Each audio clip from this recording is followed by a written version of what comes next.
Hi, everyone. I'm Chelsea Jones, and I run Chelsea and Rachel Company, also known as C&R Co., an agency in the Shopify Plus space for 10 years this month. So a bit OG in this scenario. And I'm thrilled to talk about Vegamour. I'm a consumer as well, so this is going to be a lot of fun. And my specialty is in strategy, UX design, and really good storytelling on development. So let's dive right in. So I have the mobile version pulled up, but I also wanted to talk about the desktop because there's a couple of things that are really important. When it comes to Vegamour, they're talking about themselves a lot here. We're focusing on, okay, this is one hair serum sold every 15 seconds. This is what they're talking about. They have the rollovers. But when you really dive into their product description page, there is some changes around the speed. It is a little bit slow to load. You are a subscription first company and have great content, but it's so much down the page. There's not a lot that grabs you right away.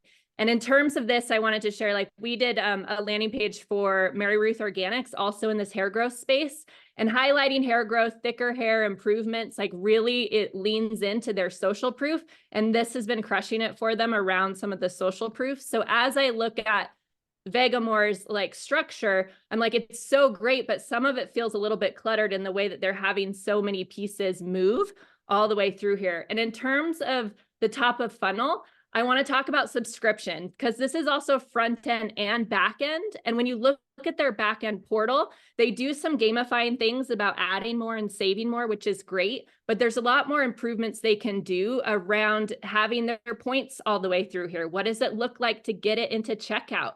As you're leaning into more products and experiences, we should make this more personalized. So even though I'm logged in and it has my name, it can be a lot more personalized to actually help me solve the problem I've come to, which is to have thicker, longer hair. These kind of images and this whole focus is what the brand is about, and that you get lost in some of the ways they're doing. Plus, their content's a little bit outdated. We've got 2022 Shape Beauty Award. What's happened now? We're in 2024. Why are we not highlighting a little bit more in terms of their process and free shipping, making it also very apparent? I know for a fact you don't get any results without 90 days of this product. So making that really clear from the beginning, because the customer wants to know what are they doing all the way to making this happen. They have a bit of information here that takes you down the page, but it gets lost. I would say this is probably not even ADA compliant because it's so it wouldn't pass the contrast ticker right here. So that's something to really note because ADA is a big issue for a lot of brands. And in the way that even on the add to bag, when I was going through the full experience, I was seeing that there's so much more improvements. You've got this shipping scenario here where you can earn it, but I've earned it because it's on subscription. So maybe having this personalized and changed, there's a lot of great AI tools right now that we can try into this. I mean, even Rebuy has some great upsell, cross-sell changes to where when all of a sudden I'm going here and I have just their hero image, you want to make sure you also have upsells all the way into their customized cart. They're on Plus, you can customize that in here. We want to make an experience of adding new products and experiencing the brand to get their AOV up and their customer lifetime value up all the way through to checkout. So that's super important. I will also say their quiz. Yeah, well, I'm at Sorry time. to interrupt, Chelsea. We're at time. Thank you. Sure. My name is Dexter. I am the director of digital products for a company called Compound Studios. We own 3 different brands right now, doing around $40 million a year. And then on the side, I also have a CRO agency where we work with only clients that are doing $5 million above. So ultimately, I'm going to take a look at this website. Let me share my screen. And then I'll also start my timer. Cool. So after taking a look at their ad account, the main thing that they always communicate is education. It's concerns. Can you all see my screen? Cool, Yep. perfect. So yeah, so the main things that they're communicating is always education, it's concerns. But the one thing that they do is they hide it within the navigation. So you actually have to go in, click it, and find those concerns. Something that I will 100% add to the website is probably just a section right below the fold, right after the banner, where you can click on what your concerns are that will take you to a curated collection page. So that's the first step. It's just like targeting what you're trying to communicate. And from features to communication all across the website, it just seems that there's inconsistencies. So for example, going from this product card section where you have the add to bag or quick view, whatever you want to call it, when you go to the collection page, you actually don't have that.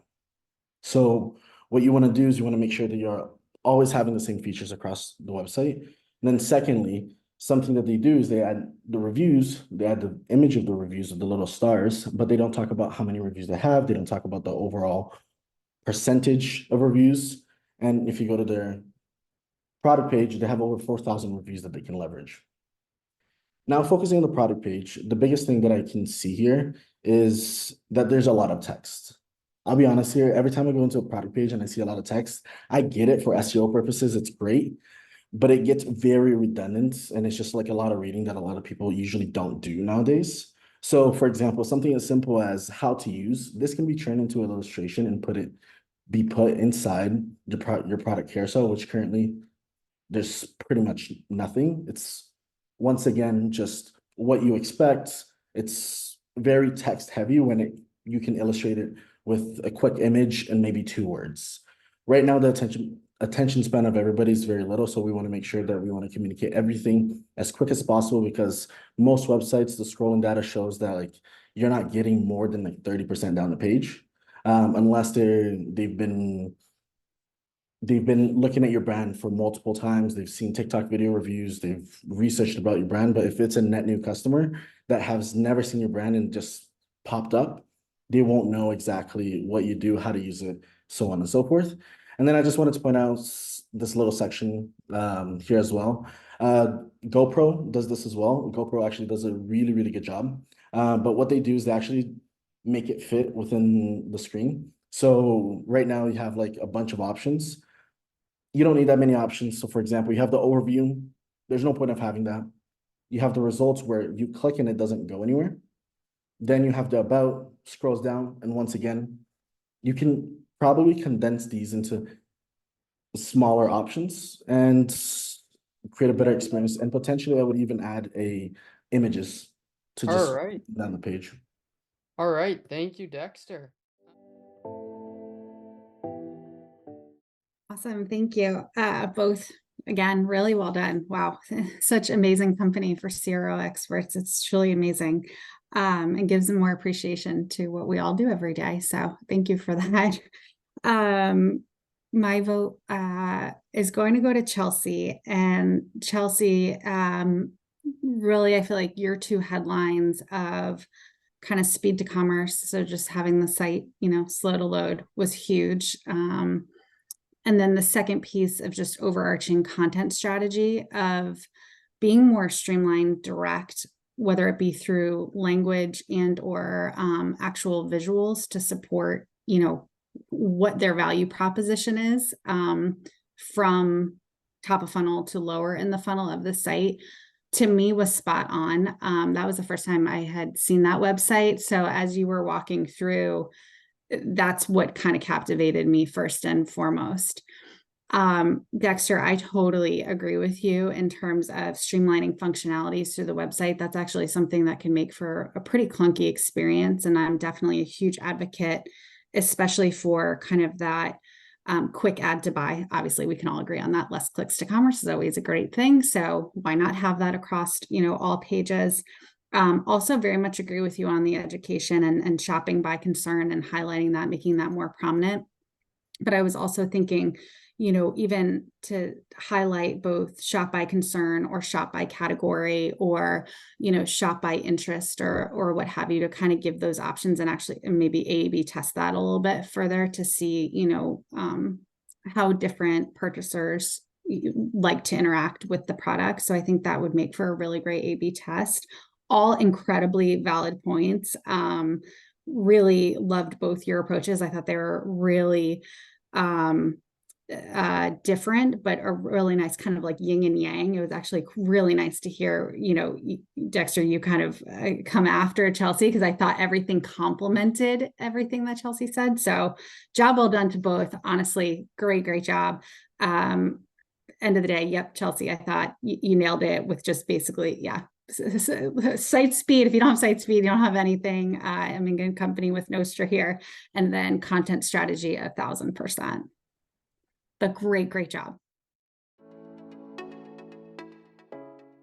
All right, so I'll start with Dexter.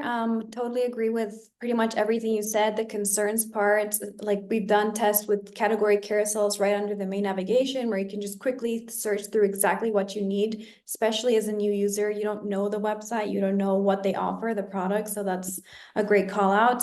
The reviews on the PLP, great. The attention span, it's very limited, especially TikTok is taking over and we don't have a lot of time to spend reading and looking at everything. So as quickly as we can get the message across, I totally agree with you. And Chelsea, again, load speed it's definitely a CRO a thing as well, because if it doesn't load, the user experience is bad and they'll exit. So it doesn't matter if you have a great website, if it's not loading in time, they're gonna leave. The social proof aspect was great. The 90 days that you mentioned on the PDP, having clear expectations from the get-go is so important. We know customers, you can leave it as clear as possible and they're still gonna get complaints. So if you can limit it, the better. So having clear expectations from the beginning, great. The ADA compliance is also something that sold me, just because it's just, if people can't read it, if you're not following the rules, I think there's apps, the Accessibly, which is just a super great widget that you just add and you'll be ADA compliant. Also looking at the contrast, the colors with your designer, all that super important. So people can actually read and shop through the website. Checkout, you're on Shopify 2.0, take advantage of that. You can optimize by adding reviews, value props, upsells, all of that. So nailed it. And then the last thing was the subscription portal. Definitely great for retention, for LTV. We've done a bunch of tests on optimizing this portal just so we get people to come back time and time again. So I think for that reason, my vote will go to Chelsea, but both great job.